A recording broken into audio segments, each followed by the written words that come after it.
여러분, 우리가 살면서 방향을 완전히 잘못 잡고 달라졌던 경험이 있으십니까? 아주 흔한 상황을 한번 상상해 보시길 바랍니다. 아주 중요한 약속이 있어서 KTX를 타야만 합니다. 짐도 무겁고 시간도 촉박해서 숨을 헐떡이면서 기차를 타는 플랫폼으로 뛰어 내려갔습니다. 마침 기차 문이 닫히려고 하는 찰나에 젖먹던 힘까지 달려가면서 간신히 기차에 올라탔습니다. 이제 살았다. 하마터면 늦을 뻔했네. 이 안도의 한숨을 내쉬면서 푹신한 의자에 몸을 기대고 시원한 음료수를 한 잔 마시면서 땀을 식힙니다. 내가 열심히 달려서 열심히 뛰어가지고 그 순발력이 얼마나 대단한지, 내 열심이 얼마나 값진지 스스로를 대단히 여기면서 창밖을 바라보게 됩니다. 그런데 여러분, 1시간쯤 지났을 때 안내방송이 들려옵니다. 우리 열차는 부산으로 가는 열차입니다. 그런데 여러분, 여러분의 목적지는 바로 서울이었습니다. 이 정반대의 방향으로 가는 기차를 탄 것이죠. 서울로 가는 기차를 타야 하는데 부산으로 가는 열차를 탄 겁니다.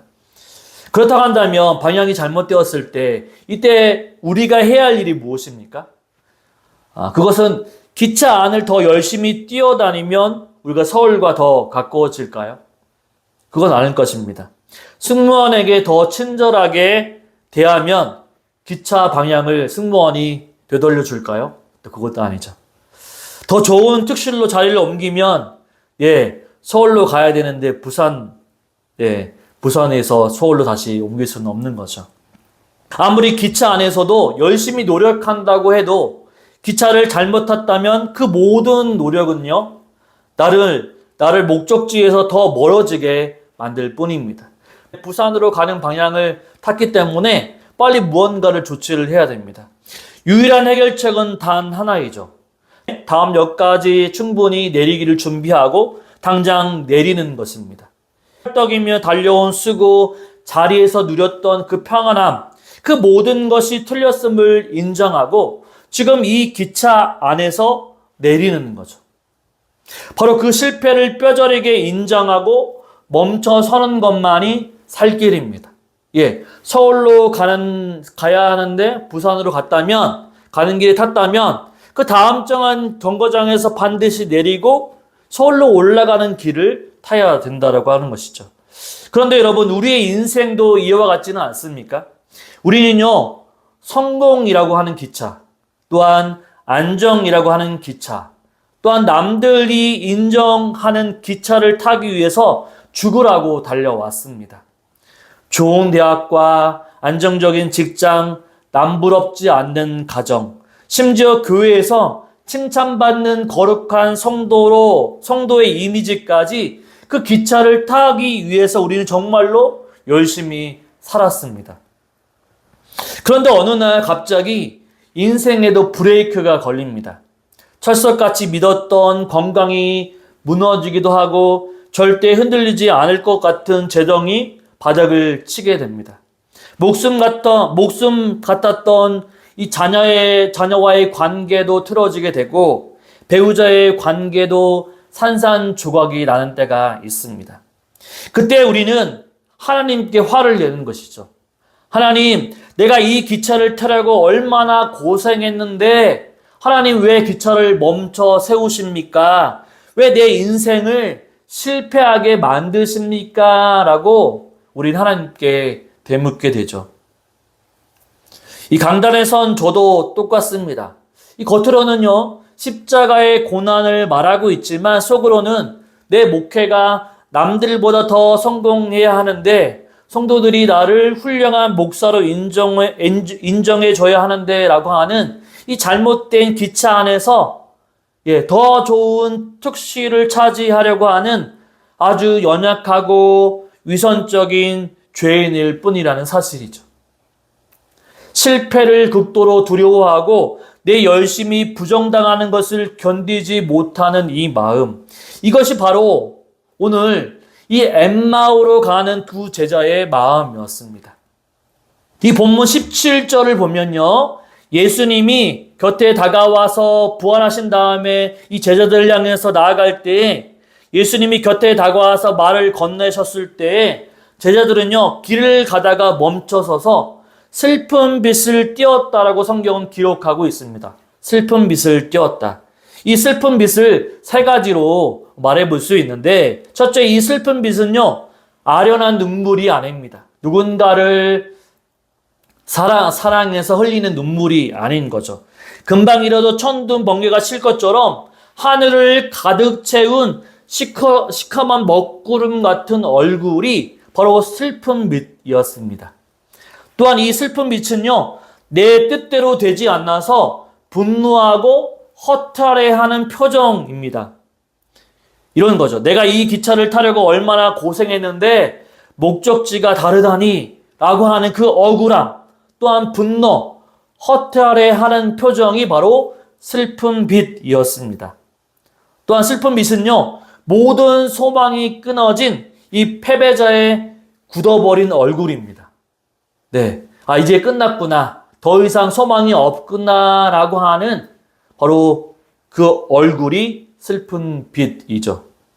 그토록 믿고 따랐던 바로 예수님을 3년 반 동안 믿고 따랐던 그 예수님이 십자가에서 무기력하게 죽어버리자 내 인생이 완전히 망가져버린 절망의 표정인 거죠.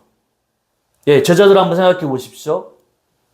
그들은요, 예수님이 이스라엘이 로마에서 예수님이 기적을 베푸시고 또한 어떤 이적을 베푸셔서 그 로마를 압제하고 이겨서 이제 왕이 될 것이라고 확신하면서 예수님을 따라다녔는데 예수님이 십자가에서 죽으셨기 때문에 이제 모든 것이 끝나버렸다라고 하는 그 절망의 늪에서 슬픈 빛을 뜨고 있다라고 하는 거죠. 이들은요 지금 부활의 아침에 예루살렘을 등지고 자기의 고향 땅으로 도망치고 있습니다. 우리는 오늘 이 두 제자의 멈춰선 발걸음 속으로 한번 들어가 보려고 합니다. 내가 세운 거창한 야망이 박살나고 내 노력과 열심이 철저히 부인당하는 그 참담한 실패의 현장 속으로 한번 들어가 보도록 하겠습니다. 왜 주님은 우리를 그 실패의 자리로 밀어넣으시는지, 또한 왜 우리는 철저한 실패를 경험해야만 진짜 예수님을 만날 수 있는지 그 가슴 벅찬 복음의 역설을 한번 나눠보도록 하겠습니다. 우리는 흔히 예수님과 3년 동안 함께했던 제자들은 우리와 차원이 다른 아주 믿음으로 충만한 믿음의 영웅들이라고 생각을 합니다. 하지만 오늘 본문을 들여다보면요, 그들이 얼마나 이기적이고 속물적인 그리고 부끄러운 사람들인지 그들의 민낯이 아주 적나라하게 드러내 보여주고 있습니다. 오늘 18절 한번 보십시오. 이 글로바는요, 제자가 예수님께 이렇게 따져 묻습니다. 18절, 그 한 사람인 글로바라 하는 자가 대답하여 이르되 당신이 예루살렘에 체류하면서도 요즘 거기서 된 일을 혼자만 알지 못하느냐. 아멘. 그러니까 이런 말이죠. 당신이 예루살렘에 체류하면서 거하면서 요즘 거기서 된 일을 하나도 모릅니까? 라고 하는 얘기죠. 여러분 얼마나 기가 막힌 장면입니까? 지금 제자들은 십자가에서 죽으시고 부활하신 그 사건의 당사자인 바로 주인공은 예수님이 눈앞에 두고 있는데도 그런 질문을 하고 있는 거죠. 그 주인공에게 당신은 어찌 뉴스도 안 보고 계십니까? 예루살렘에 어떤 일이 일어났는지 당신만 모릅니까? 라고 면박을 주고 있는 것입니다. 19절을 보면요. 19절에서 그들은 예수님에 대해서 더욱더 유창하게 설명합니다. 같이 한번 읽어볼까요? 이르시되 무슨 일이냐 이르되 나사렛 예수의 일이니 그는 하나님과 모든 백성 앞에서 말과 일에 능하신 선지자이거늘. 여러분 제자들은요 예수님에 대한 정보를 잘 알고 있었습니다.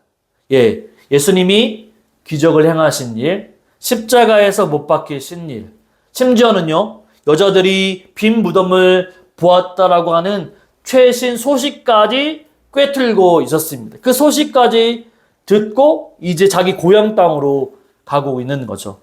하지만 그들은 눈앞에 보인 진짜 예수님을 알아보지 못했다라고 하는 거죠.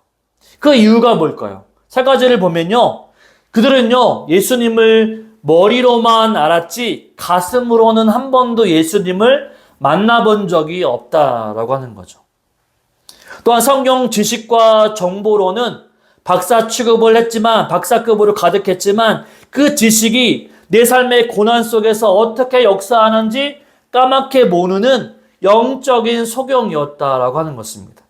또한 자기가 만든 가짜 예수라고 하는 틀에 갇혀서 정치적인 메시아라고 하는 그 자기만의 예수의 틀에 갇혀서 지금 당장 예수님 옆에, 제자들 옆에 함께 계신 진짜 예수님, 부활하신 예수님을 바로 밀어내고 있었다라고 하는 거죠. 내가 기대하는 예수님이 가짜 예수님인데 진짜 내 앞에 계신 예수님을 눈치채지 못했다라고 하는 거죠. 지식은 많으나 실제를 모르는 이 끔찍한 영적 무지. 예수님을 머리로는 알고 있지만 실제로 가슴으로는 알지 못하는 그런 영적인 무지. 이것이 이 제자들만의 문제가 아니라 오늘 저와 여러분의 모습일지 모릅니다. 우리는요, 교회 오래 다녔습니다. 그렇죠? 제자훈련도 받았고 성경 공부도 했고 교리적으로도 너무나도 빠삭하게 잘 알고 있습니다. 저 역시도 성경을 너무나도 공부를 많이 했고 지금도 성경 공부를 하고 있습니다. 하지만 삶의 진짜 위기가 찾아오고 목회가 내 뜻대로 되지 않을 때, 그럴 때 저는요, 날마다 하나님께 원망하며 제가 왜 이렇게 해야 됩니까? 제가 개척을 왜 이렇게 해야 됩니까? 라고 원망하면서 하나님께 부르짖을 때가 있다라고 하는 거죠. 일이 잘 될 때에는 하나님, 내가 이렇게 열심히 하니까 봉사하고 또한 헌신하고 하니까 하나님 나에게 복을 주시고 하니까 감사가 나오지만 뭔가 일이 잘 풀리지 않을 때에는 하나님께 삿대질을 하면서 하나님 앞에 원망할 때가 많다라고 하는 거죠. 하나님, 지금 제 상황이 이렇게 돌아가는데 하나님은 저 하늘에 계시면서 혼자만 모르십니까? 왜 하나님 가만히 계십니까? 라고 원망을 하죠. 우리는 머리로는 하나님은 선하시다라고 생각을 하지만 통장 잔고가 바닥이 나고 직장에서 억울한 일을 당하거나 내 자녀가 남들보다 뒤처져서 또한 공부를 잘하지 못하게 될 때 우린 여지없이 무너지게 됩니다. 그 순간 부활의 주님은 나와 상관이 없는 저 멀리 있는 교리일 뿐이라는 사실이죠. 지식으로만 아는 하나님과 내 가슴으로 아는 하나님은 다르다라고 하는 거죠.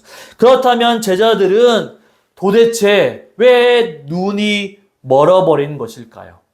그 해답은요, 그들의 진짜 속마음이 본문 21절에 터져 나오고 있습니다. 21절 한번 읽어볼까요? 21절 같이 읽습니다. 우리는 이 사람이 이스라엘을 속량할 자라고 바랐노라. 이뿐 아니라 이 일이 일어난 지가 사흘째요. 아멘.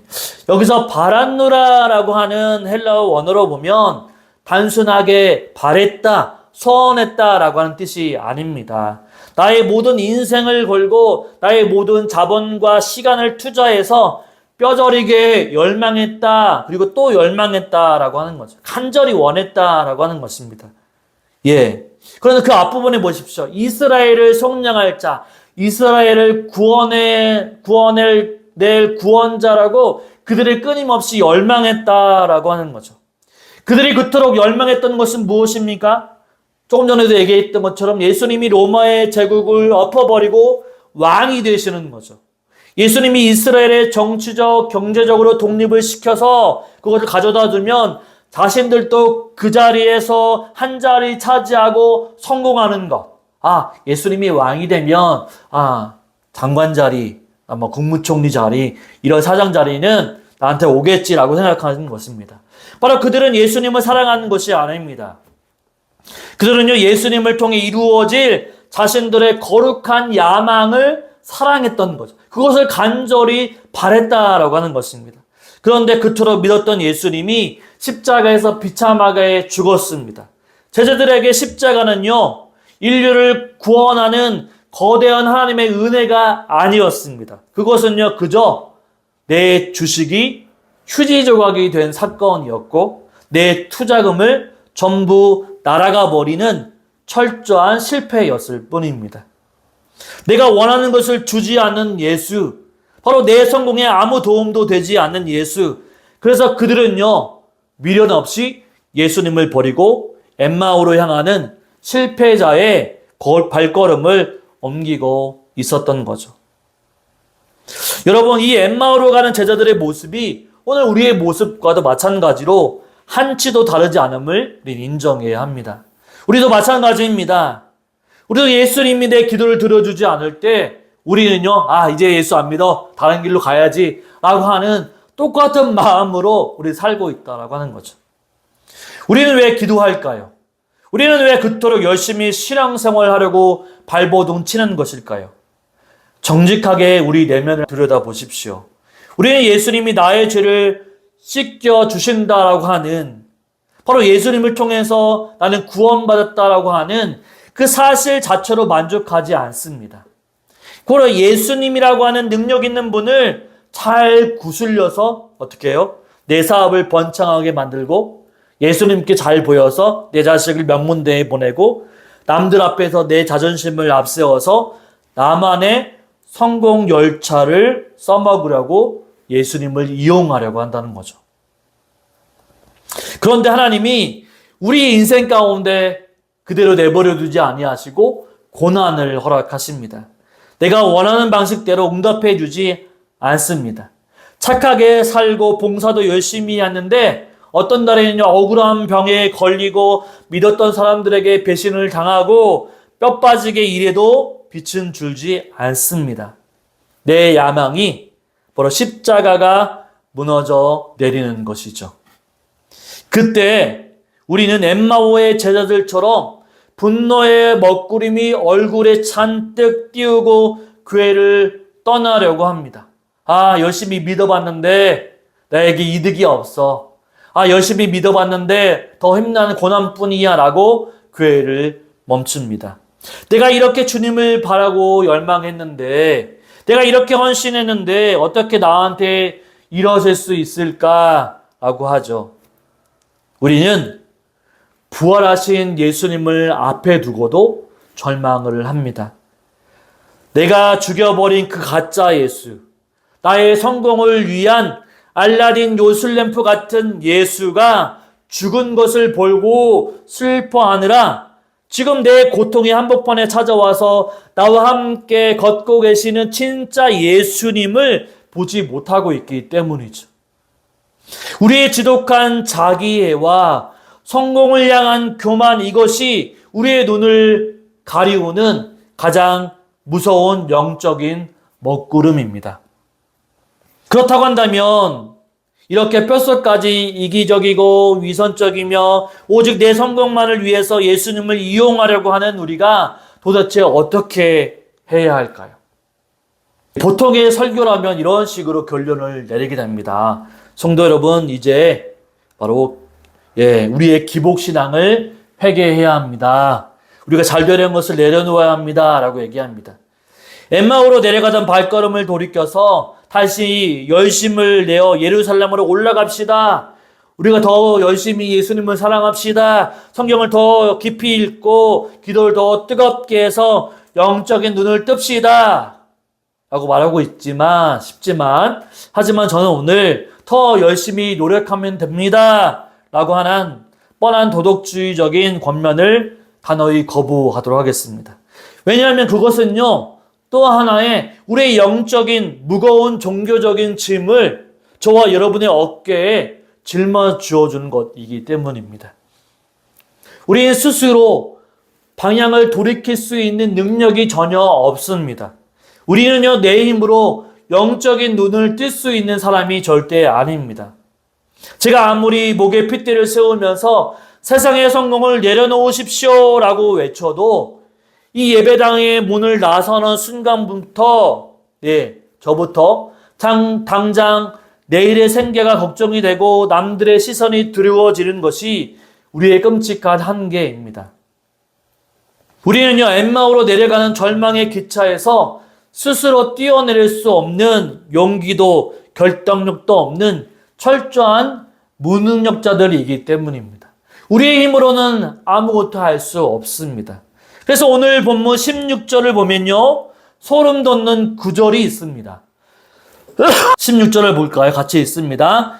그들의 눈이 가려져서 그인 줄 알아보지 못하거늘. 아멘.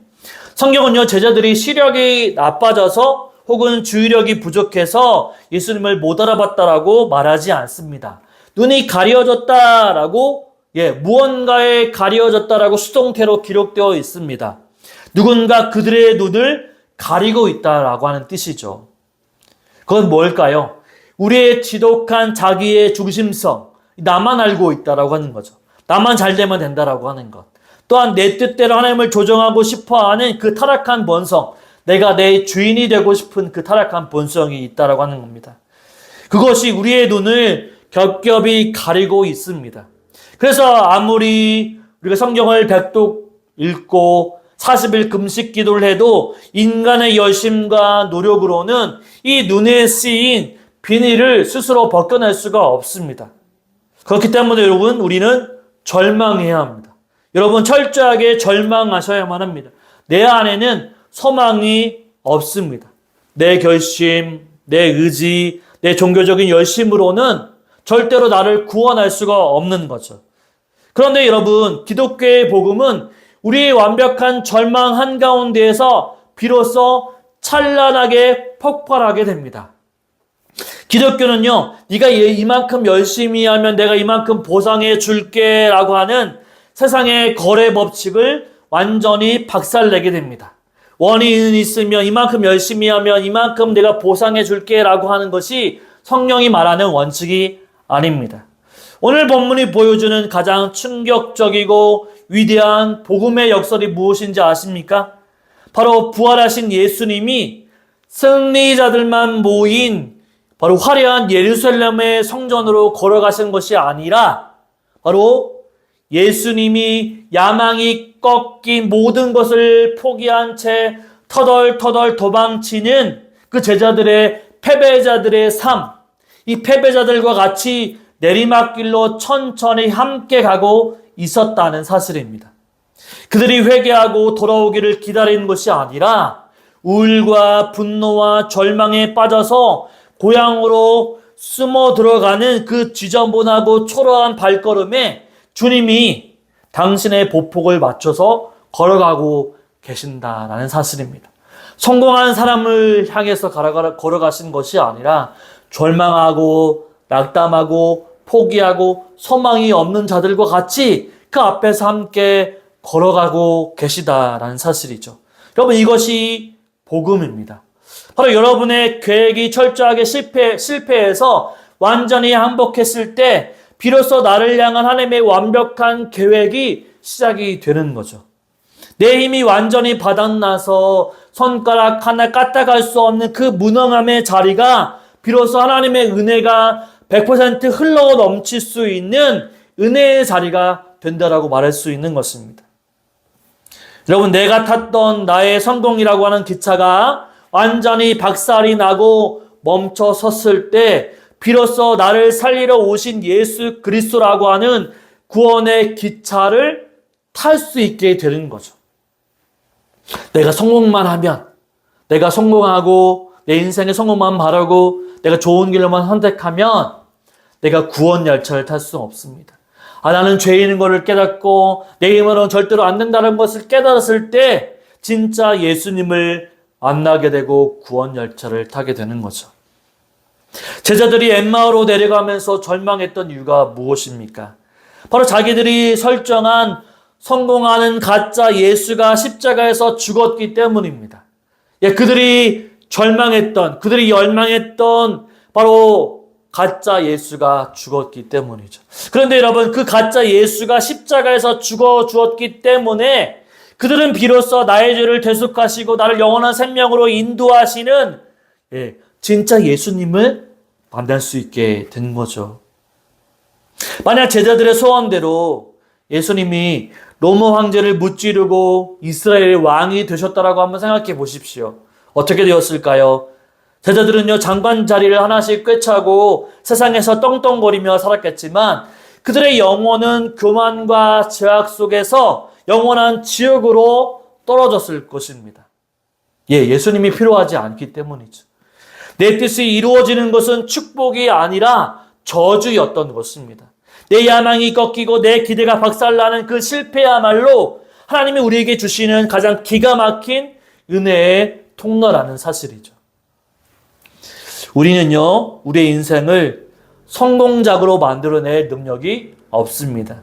우리는 조금만 방심해도 내 의를 세우고 남을 정죄하려고 하고 위선적인 신앙생활을 할 수밖에 없는 우리는 죄인들이라는 사실이죠. 우리는 할 수 없습니다. 그렇기 때문에 우리는 예수 그리스도가 필요합니다. 내가 내 인생을 책임져야 한다라고 하는 그 강박관념, 내가 무언가를 이루어내야만 한다고 하는, 그래서 하나님께 사랑받을 수 있다라고 하는 그 율법의 짐을 내려놓아야 한다라고 하는 거죠. 하나님은 여전히 우리를 너무나도 사랑하시고 내가 무언가 했기 때문에 사랑하신 것이 아니라 그 자체로 너무나도 사랑하시기 때문입니다. 여러분이 오늘 숨을 쉬고 실패의 자리에서도 다시 일어설 수 있는 것은 우리가 열심히 살았기 때문이 아닙니다. 그것은요, 오직 우리를 위해서 십자가에서 나를 대신해서 죽으시고 부활하신 바로 예수 그리스도의 은혜 때문이고 공로 때문이라는 사실이죠. 여러분, 저와 여러분 절망의 길을 걷고 계십니까? 여러분 잘 오셨습니다. 내 힘으로는 도저히 안 된다라고 하는 그 철저한 자기의 절망의 선언, 그 빈손 들고 서 있는 것이 바로 그곳이 바로 부활의 주님이 여러분의 곁에 다가와서 팔짱을 끼워주시는 가장 영광스러운 은혜의 출발점이라고 하는 거죠. 절망의 자리, 소망이 없는 자리가 주님이 함께 하시는 은혜의 자리가 될 수 있는 것입니다. 사랑하는 성도 여러분, 이제 말씀을 맺겠습니다. 오늘 예배를 마치고 나면 예배당 문을 나서면 여러분 앞에 다시 치열하고 막막한 현실이 기다리고 있을 것입니다. 당장 내일 출근해서 겪어야 할 부조리한 일들, 여전히 답답하고 풀리지 않는 가정의 문제들, 그리고 텅 빈 통장 잔고는 조금도 변하지 않을 수 있습니다. 저 역시 마찬가지이죠. 이 단상에서 내려가는 순간 저 또한 다시 사람들에게 어떻게 보일까 염려를 하며 알량한 자존심을 지키기 위해서 위선의 가면을 바로 주섬주섬 챙겨 쓸지도 모르겠습니다.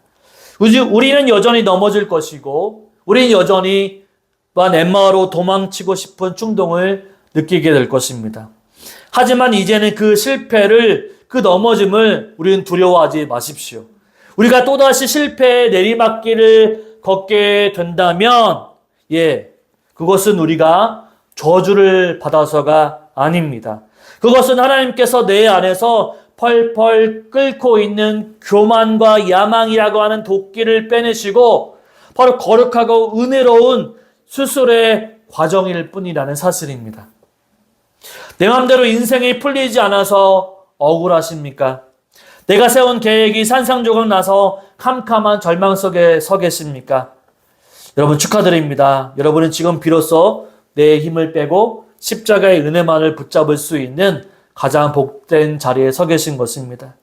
오늘 우리가 누리는 이 모든 생명과 호흡, 그리고 실패 속에서도 다시 일어설 수 있는 이 참된 소망은요, 내 노력의 결과가 절대로 아니라는 사실입니다. 이것은 오직 십자가에서 나를 대신해서 또한 죽으시고 부활하신 예수님의 철저한 은혜라고 하는 거죠. 여러분, 여기에 또 가장 중요한 게 있는데, 오늘 본문의 마지막에서 주님이 떡을 떼어서 축사하시고 그들에게 주실 때 비로소 제자들의 눈이 밝아져서 주님을 알아보게 되었다는 사실입니다. 주님이 찢기신 그 십자가의 살과 피가 그들의 눈을 덮고 있는 영적인 먹구름을 완전히 걷어내 버리는 것이죠. 오늘 이 시간 성령 하나님께서 우리의 닫힌 눈을 열어주시기를 간절히 소망합니다.